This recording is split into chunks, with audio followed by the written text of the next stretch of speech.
अगर हम नेक्स्ट देखें तो हम देख रहे हैं ब्यूटेन टू ऑल का एग्जाम्पल दिया अपनी बुक में। Carbon C2H5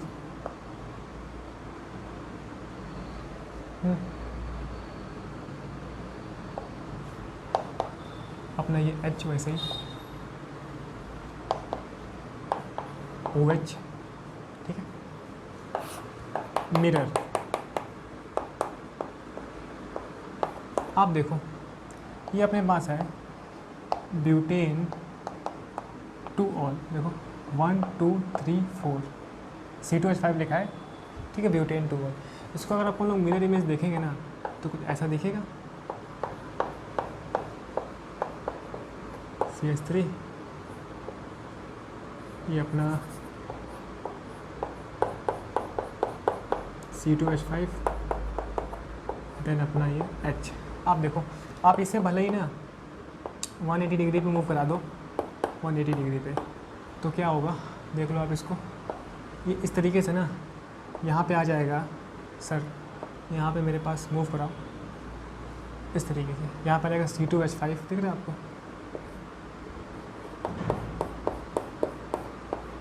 C2H5, and then मुझे यहाँ मिल जाएगा, बेसिकली आपको अभी देख के ऑब्जर्व नहीं होगा, है ना, CH3, एंड ये मेरे पास H, एंड ये अपना OH।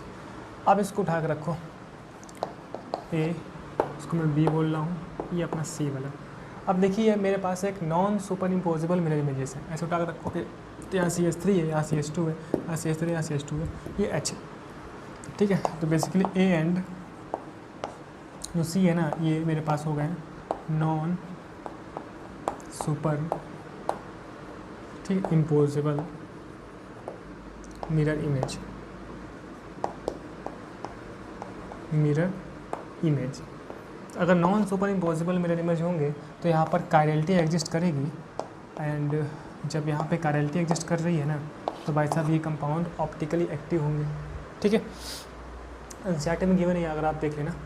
तो इसका मतलब हमने ये समझा ना भाई साहब, हमने क्या समझा, हमने ये भाई साहब ये समझा कि भाई साहब आप देखो इस कार्बन से 4 डिफरेंट ग्रुप लगे हैं, C2H5 डिफरेंट है, C3 different, H different, OH different. मतलब कि यहाँ पर एक एसिमेट्रिक कार्बन था, है ना, एक कायरल कार्बन था। तो जब एक ही कायरल कार्बन है तो मुझे पहले ही पता है कि अगर एक ही कायरल कार्बन हो कंपाउंड में तो वो कंपाउंड ऑप्टिकली एक्टिव होता है ना, समझ गए। तो ये आपकी बुक में दिया है, ऐसे अपन लोग समझने के लिए समझ सकते हैं, ठीक है। चलिए अब एक दो और पॉइंट अपन लोग का यूज़ होता है, जैसे कि एक हेडिंग यूज़ हुई हम लोग की इनएंशियोमर्स। अगर मैं एनसीईआरटी की बात करूं तो मुझे एनसीईआरटी में गिवन है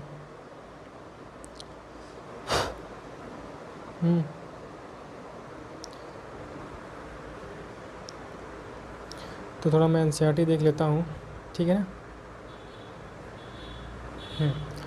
तो अगर आप देखो ना तो जब मैं इसे 180 डिग्री पे मूव किया हूँ, ठीक है, तो ये मेरे पास ना मूव होकर भाई साहब ये चला गया पीछे।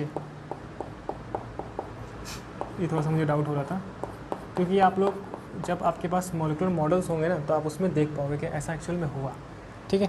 तो बेसिकली अपने पास ये चला गया डैश, मतलब कि away from observer, and this is our CH3 towards observer, and ये OH एंड ये H, ठीक है, ये चीज़, ठीक है। अब सही है ये। तो ये जो कंपाउंड्स हुए इसका मतलब कि ये जो मेरे पास ब्यूटेन टू ऑल है ना ऑप्टिकली एक्टिव है, यहाँ से भी दिख रहा है 4 डिफरेंट ग्रुप लगे हुए हैं, एंड अपन लोग इस तरीके से non super impossible mirror image करके भी देख सकते हैं ना। एक वर्ड यूज़ होता है इनएंशियोमर्स। बेसिकली अपन लोग जो डील कर रहे हैं वो स्टीरियो आइसोमर्स से डील कर रहे हैं, है ना।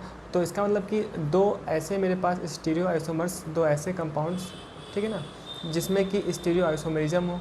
स्टीरियो आइसोमेरिज्म होने का मतलब क्या है कि उनकी स्पेशियल अरेंजमेंट में डिफरेंस हो, है ना। हर कार्बन स्पेस में लगा, स्पेस मतलब कि 3D ज्योमेट्री में उसके डिफरेंस हो, ठीक है। तो ऐसे दो मेरे पास स्टीरियो आइसोमर्स, ऐसे कंपाउंड, है ना, जिनका फिजिकल प्रॉपर्टी सेम हो। फिजिकल प्रॉपर्टी सेम हो कहने का मतलब क्या है कि melting point, boiling point, refractive index, ये सभी चेंज हो, ये सारी प्रॉपर्टीज सेम हो लगभग, है ना, सेम ही होता है। केवल एक डिफरेंस हो एंगल ऑफ रोटेशन में, और ये दोनों कंपाउंड सेपरेटली ऑप्टिकली एक्टिव भी हो, है ना। मैं समझाना चाहता हूँ इनैंशियोमर्स का। इनैंशियोमर्स बेसिकली मेरे पास स्टीरियो आइसोमर्स के 2 पेयर्स होते हैं जो कि इंडिविजुअली ऑप्टिकली एक्टिव कंपाउंड होते हैं, ठीक है। इनके बीच में ना इनकी फिजिकल प्रॉपर्टी आइडेंटिकल होती है, मतलब कि melting point, boiling point and refractive index जो फिजिकल प्रॉपर्टीज़ होती है वो लगभग सेम होती है। इसका मतलब कि इन्हें हम किसी फिजिकल मेथड से सेपरेट नहीं कर सकते हैं, है ना। केवल डिफरेंस इस बात का होता है एंगल ऑफ रोटेशन का। अगर एक कंपाउंड लिवो रोटेटरी होगा, मतलब कि लेफ्ट में मूव कर रहा है पीपीएल को, तो दूसरा वाला कंपाउंड डेक्स्ट्रो रोटेटरी होगा, वो राइट में मूव कर रहा होगा पीपीएल के प्लेन को। तो ओनली डिफरेंस मेरे पास क्या होना चाहिए, एंगल ऑफ रोटेशन का, फिजिकल प्रॉपर्टी सेम होनी चाहिए एंड वो भाई सब कंपाउंड्स स्टीरियो आइसोमर्स होने चाहिए आपस में, ठीक है। एंड ऑप्टिकली एक्टिव तो वो होंगे, ठीक है। तो ऐसे पेयर्स को मैं बोलता हूँ इनैंशियोमर्स, ठीक है। चलिए, तो अपना इनैंशियोमर वाला भी पार्ट हो गया। तो इसमें आप लोग ठीक है लिख सकते हो, हेडिंग लिख लेना छोटी सी, इनैंशियोमर्स। इनैंशियोमर्स का मतलब ये है, इनैंशियोमर्स, ठीक है ना। बेसिकली टाइम मेरे पास ज़्यादा हो रहा है, इनैंशियोमर्स में लिख लेना आप ज़रा, ठीक है। The stereo isomers related to each, the stereo isomers related to each other as non-superimposable mirror images related to each other as non-superimposable mirror images called enantiomers, ठीक है। तो बेसिकली दोनों डिफरेंस आपस में क्या होना चाहिए, separately non super impossible mirror images होने चाहिए, तभी तो भाई साहब कैरेलिटी होगी, तभी मैं बोलूँगा ऑप्टिकली एक्टिव है, ठीक है। तो मैं एक बार फिर से बताना चाहूँगा कि भाई साहब स्टीरियो आइसोमर्स के ऐसे पेयर्स है ना जो कि भाई साहब ऑप्टिकली एक्टिव हो, उनमें बस डिफरेंस इस बात का हो कि उनकी फिजिकल प्रॉपर्टी नहीं, डिफरेंस इस बात का होगा कि एंगल ऑफ रोटेशन मेरे पास बस डिफरेंस हो एंड फिजिकल प्रॉपर्टी भाई साहब सेम हो, ठीक है। एंगल ऑफ रोटेशन का मतलब वही dextro rotatory and levo rotatory वाली बात, सही है। चलिए, इसके बाद एक और आपने वर्ड सुना रेसिमाइजेशन या फिर रेसिमिक मिक्सचर, ठीक है। तो उसको भी हम देख लेते हैं। बेसिकली मेरे पास देखिए 2 ऑप्टिकली एक्टिव कंपाउंड ऐसे हो ना जिनमें एंगल ऑफ रोटेशन 0 हो, ठीक है। कहने का मतलब ये है कि एक मेरे पास कंपाउंड है, वो मान लीजिए डेक्स्ट्रो रोटेटरी है, तो दूसरा अपना लीवो रोटेटरी हो, तो जिससे कि प्लस और माइनस से मेरे पास एंगल ऑफ रोटेशन कैंसिल हो जाए, ठीक है। तो ऐसे स्टीरियो आइसोमर्स का जो मिक्सचर होता है ना, ऐसे सॉल्यूशन का जो मिक्सचर होता है उसे अपन लोग बोलते हैं racemic mixture. And this process and the conversion, है ना, एक कंपाउंड से दूसरे कंपाउंड में जिससे कि मुझे रेसिमिक मिक्सचर मिले, this conversion is known as racemization, ठीक है। तो हमने समझा रेसिमिक मिक्सचर को। तो आपको याद होगा जब SN1 रिएक्शन पढ़ रहे थे तो वहाँ पर न्यूक्लियोफाइल अटैक फ्रंट से भी कर सकता था एंड बैक से भी कर सकता था। तो एक बार मान लीजिए फ्रंट से किया तो मेरे पास डी वाला मिलेगा, DL है ना, वो एक्सपेरिमेंटली होता है, डी की मिलेगा कि एल मिलेगा, वो पता करना हमारा एक्सपेरिमेंटल काम है। हालांकि मुझे इतना पता है कि एक डी होगा तो एक एल होगा, ठीक है। तो SN1 रिएक्शन हुई थी, हम देखे थे फर्स्ट स्टेप में formation of carbocation, second step में न्यूक्लियोफाइल का अटैक। न्यूक्लियोफाइल फ्रंट से अटैक कर सकता है, बैक से अटैक कर सकता है। एक बार फ्रंट से अटैक किया तो वहाँ पे देखो आप कायरल सेंटर मिलता है, मतलब कि वहाँ पर कायरल मॉलिक्यूल है, मतलब कि वहाँ कायरलिटी होगी।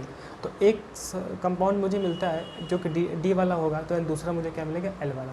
तो डी और एल है ना अपोजिट है, तो ये भाई साहब एंगल ऑफ रोटेशन को कैंसिल कर देंगे, जिससे कि मेरे पास कंपाउंड में क्या होगा, 0 एंगल ऑफ रोटेशन।